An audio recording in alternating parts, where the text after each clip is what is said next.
जिन्होंने मौर्य एम्पायर को ancient India का सबसे पावरफुल किंगडम बना दिया। लेकिन ग्रेट कॉन्करर्स और ग्रेट एम्पायर्स बिल्ड करने वाले राजाओं की इतिहास में कोई कमी नहीं है। तो फिर ऐसा क्या है जो अशोका को इतना पॉपुलर और ग्रेट बनाता है? ऐसा क्या हुआ कि मॉडर्न हिस्टोरियंस जो मोनार्क्स को लेकर काफी क्रिटिकल हैं, वो भी अशोका की तारीफ करते नहीं थकते? दोस्तों, इसका जवाब हमें अशोका की यूनिक लाइफ ट्रेजेक्ट्री में मिलता है, जिसमें कुछ ऐसी अनबिलीवेबल और शानदार चेंजेस हुए जो दुनिया भर के लिए मिसाल बन गए। हम आपको बता दें कि अशोका के बारे में हिस्टोरिकल रिकॉर्ड्स कहते हैं कि पहले वो एक बेहद क्रूअल और रूथलेस राजा थे।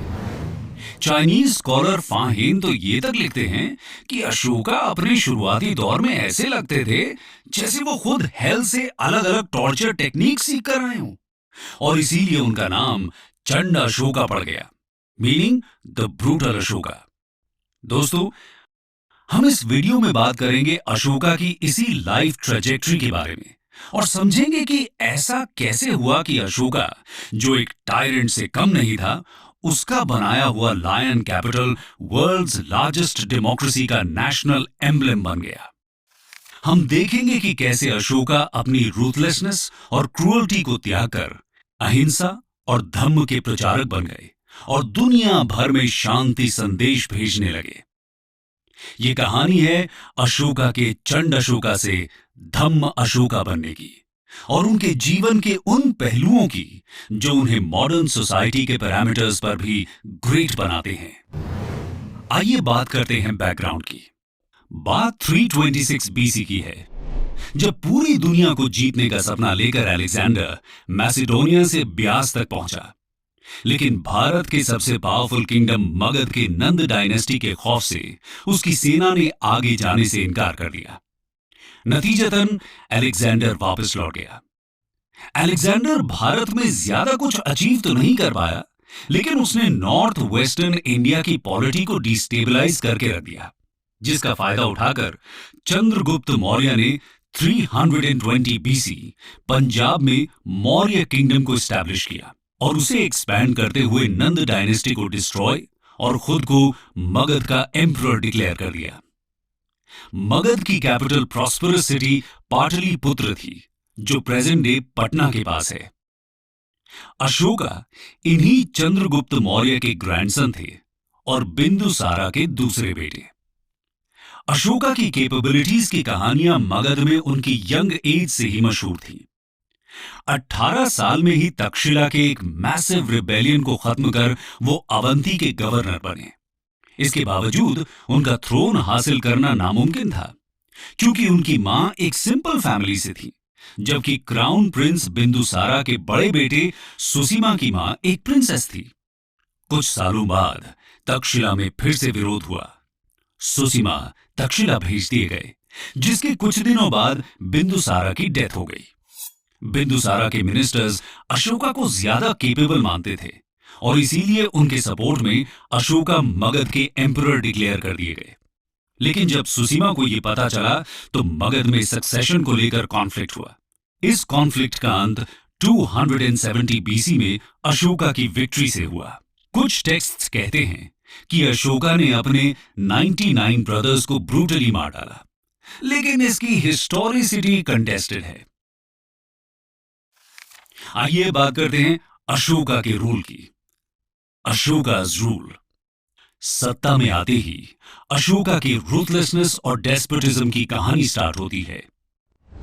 किंगडम में एक टॉर्चर प्रिजन बनाया गया, जिसको अशोका's हेल कहते थे, जहां प्रिजनर्स और रेबल्स को टॉर्चरस पनिशमेंट्स दी जाती थी।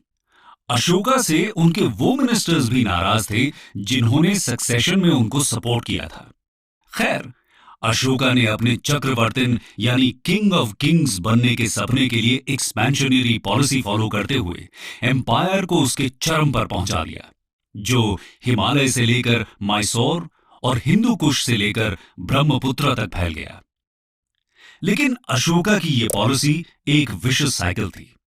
इतने बड़े एम्पायर और राइजिंग मिलिट्री एक्सपेंडिचर का मैनेजमेंट पुअर कम्युनिकेशन टेक्नोलॉजीज की वजह से काफी एक्सपेंसिव था, जिसे कॉम्पनसेट करने के लिए और नए नए टेरिटरीज एनेक्स करना जरूरी हो जाता। और ये सब इसलिए क्योंकि land revenue he main source of income था। लगभग 260 से 261 बीसी में हुए बैटल ऑफ कलिंगा का कॉज भी यही पॉलिसी थी। कलिंगा पाटलिपुत्र के साउथ में एक प्रॉस्परस कोस्टल स्टेट था। अशोका ने इस बैटल को पर्सनली लीड किया और कलिंग के टफ ऑपोजिशन के बाद भी उसे कंप्लीटली डिस्ट्रॉय कर दिया। बैटल का आउटकम काफी हॉरिफिक था, जिसमें 1 लाख की डेथ, 1.5 लाख से ज्यादा डिस्प्लेस्ड और हजारों लोग स्टारवेशन से मर गए। Conversion to Buddhism. जब अशोका ने कलिंग का डिस्ट्रक्शन देखा तो उनका जीवन हमेशा के लिए बदल गया। डेथ और डिस्ट्रक्शन के इस हॉरिफिक सीन ने उनको झकझोर कर रख दिया था। दुनिया के इतिहास में अशोका शायद पहला किंग हुआ जिसने विक्ट्री में जश्न नहीं, दुख व्यक्त किया। ये एक चेंज्ड मैन की कहानी है जिसने पावर के लिए शायद अपने 99 भाइयों का कत्ल कर दिया था। कुछ हिस्टोरियंस कहते हैं कि कलिंग वॉर के बाद अशोका ने वायलेंस को कंप्लीटली छोड़कर बुद्धिज्म को अपना लिया, लेकिन उन्हें बुद्धिज्म में कन्वर्ट मोगलीपुट्टा तिस्सा ने किया या उपगुप्त ने, इसको लेकर काफी विवाद है। लेकिन श्रीलंकन टेक्स्ट दीपावमसा के हिसाब से अशोका पहले ही बुद्धिस्ट मंक और सुसीमा के बेटे निगरोधा के अंडर बुद्धिस्ट उपासक बन गए थे। अशोका अलग अलग आइडियाज को हमेशा समझने की कोशिश करते थे, लेकिन वो सिर्फ निगरोध से इंप्रेस हुए, जो अपने पिता सुसीमा के मर्डरर अशोका से मिलकर बिल्कुल भी नाराज नहीं हुए। ये बात अशोका को काफी इंट्रीगिंग लगी। वैसे निगरोध अशोका डायलॉग की हिस्टोरिसिटी भी डाउटफुल है। अशोका का कन्वर्जन एग्जैक्टली कब हुआ, ये बात डिबेटेबल है, लेकिन ये फैक्ट है कि उनका कन्वर्जन ओवरनाइट नहीं हुआ। रोमिला थापर कहती हैं कि अशोका एक एडिक्ट में खुद लिखते हैं कि वो कलिंगा वॉर के 2 साल बाद ही बुद्धिज्म के जेलस डेविटी बने, लेकिन वहां भी कन्वर्जन डेट मेंशन नहीं है।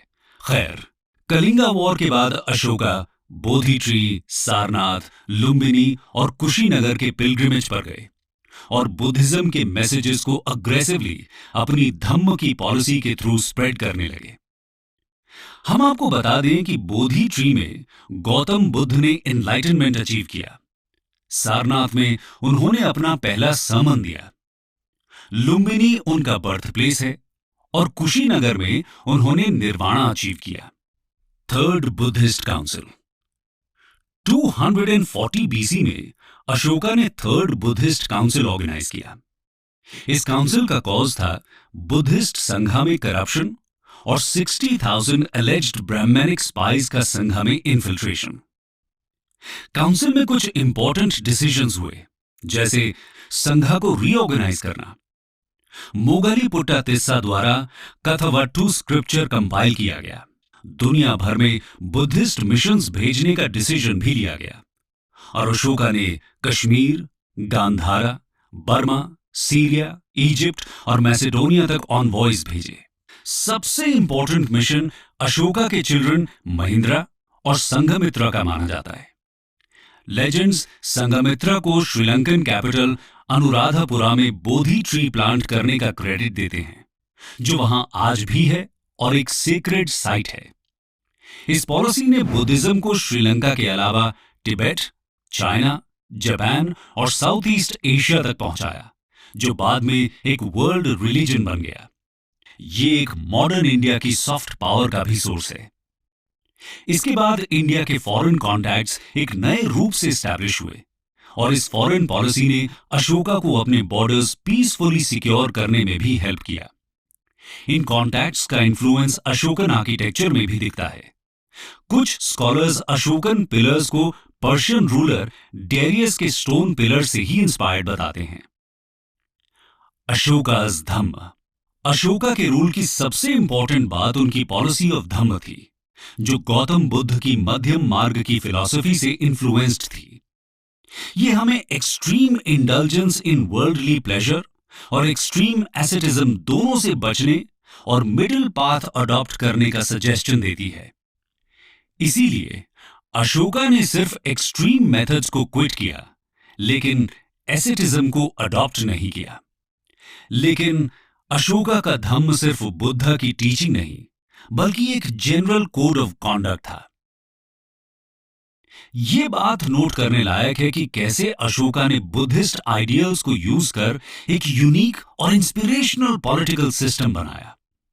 इस सिस्टम के अंदर पैटर्नल किंगशिप अशोका के रूल का गाइडिंग प्रिंसिपल बना, जिसमें सिटीजन्स का वेलफेयर टॉप मोस्ट प्रायोरिटी था। कहते हैं कि कलिंगा वॉर के बाद अशोका पीपल्स किंग बन गए, जो अपने सिटीजन्स के ग्रीवेंसेस को पर्सनली रिड्रेस और वेलफेयर एक्टिविटीज प्रमोट करते थे। उन्होंने मेडिसिनल ट्रीटमेंट, मेडिसिनल प्लांट्स का प्लांटेशन और ट्रैवलर्स के लिए वेल्स, फूड और शेड का इंतजाम किया। अशोका ने अहिंसा, truthfulness, respect for elders, humane treatment of animals जैसे मैसेजेस भी स्प्रेड किए। अशोका की पॉलिसी का एक इंपॉर्टेंट हिस्सा रिलीजियस टॉलरेंस भी था।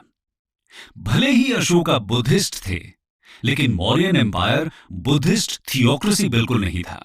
अशोका सभी रिलीजन्स को जेनरस डोनेशंस देते थे।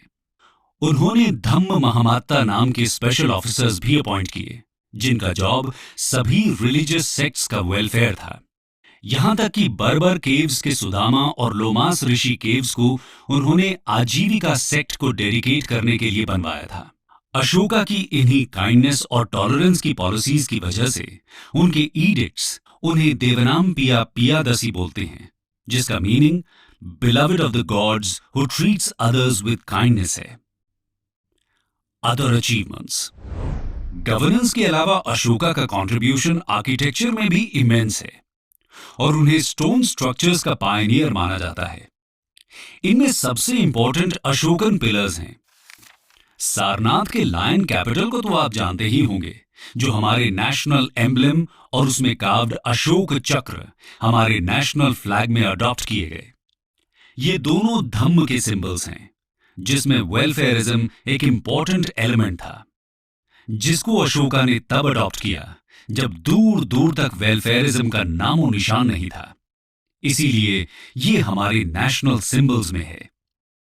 खैर, अशोकन पिलर्स चुनार सैंडस्टोन के थे, जो पूरे मौर्यन एम्पायर में मिलते हैं। उनका मेन पर्पस धम्म को स्प्रेड करना था। ऐसा कहते हैं कि ये इंस्क्रिप्शंस डेली एक ऑफिसर सारे सिटीजन्स के सामने रीड करता था और ऐसा लगता था कि शायद एम्परर उनसे डायरेक्टली बात कर रहे हैं। इसीलिए इनको लार्जली लोकल लैंग्वेजेस जैसे पाली, प्राकृत और अरामिक में लिखा गया।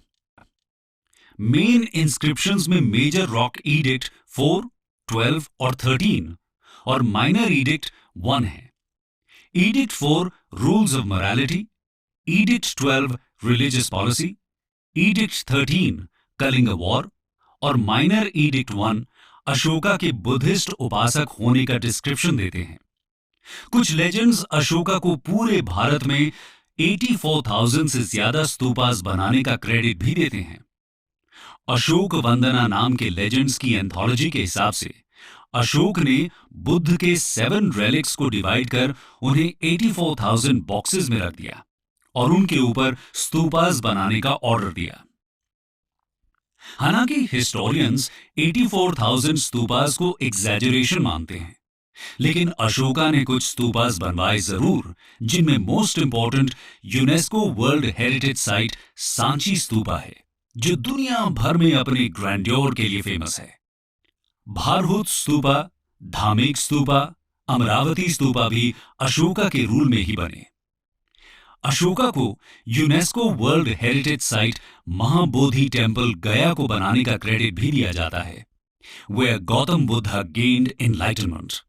मौर्यन पैलेसेस को तो मेगास्थनीज सबसे महान क्रिएशंस में मानते हैं और फाहिन इनको गॉड गिफ्टेड मॉन्यूमेंट्स कहते हैं। इनमें मोस्ट फेमस अशोका का पैलेस और पटना के कुम्हरार का 80 पिलर्ड कोर्ट है। Death and legacy. अशोका की डेथ पर भी कई डिबेट्स हैं। एक लेजेंड के हिसाब से 232 बीसी में अशोका की एक वाइफ ने बोधि ट्री को डिस्ट्रॉय कर दिया था, जिसके शोक में उनकी डेथ हो गई। मृत्यु का सच जो भी हो, लेकिन अशोका के बाद मौर्य डायनेस्टी की ग्लोरी खत्म होने लगी। ये एक हिस्टोरिकल फैक्ट है। हिस्टोरियन राय चौधरी इसका कॉज अशोका की पैसिफिस्ट पॉलिसी को ही मानते हैं, जिसने उनकी मिलिट्री स्ट्रेंथ को कमजोर किया। लेकिन रोमिला थापर बोलती हैं कि अशोका की पैसिफिस्ट पॉलिसी को ब्लेम करना एग्जैजरेशन है। अशोका हमेशा एक प्रैग्मेटिक एम्परर रहे, जिनकी पैसिफिज्म का मतलब मिलिट्री को डिसबैंड करना नहीं, सिर्फ मैक्सिमम रिस्ट्रेंट अडॉप्ट करना था। मौर्याज के डिक्लाइन के दूसरे रीजंस जैसे बैक्ट्रियन ग्रीक्स का इन्वेजन और लैक ऑफ वर्दी सक्सेसर्स ज्यादा वैलिड माने जाते हैं। खैर, 185 बीसी में पुष्यमित्र सुंग ने लास्ट मौर्य बृहद्रथ को असैसिनेट कर मौर्य एम्पायर का अंत कर दिया। लेकिन अशोका की लेगेसी ने उसे इतिहास के पन्नों और लोगों के दिलों में अमर बना दिया। अमर्त्य सेन कहते हैं कि मॉडर्न सोसाइटीज में जहां वॉर, वायलेंस और कम्युनलिज्म मेजर प्रॉब्लम्स हैं, वहां अशोका की रिलीजियस टॉलरेंस, इंडिविजुअल फ्रीडम और पीस की पॉलिसीज काफी इंस्पिरेशनल हैं। उनकी लेगेसी की वजह से ही famous English writer H.G. Wells लिखते हैं कि amidst thousands of monarchs that crowd the columns of history, the name of Ashoka shines and shines almost alone like a star. Ashoka के खुद के शब्दों में कहें तो उनका सबसे बड़ा लेगेसी उनका message the finest conquest is the conquest of the right not might था।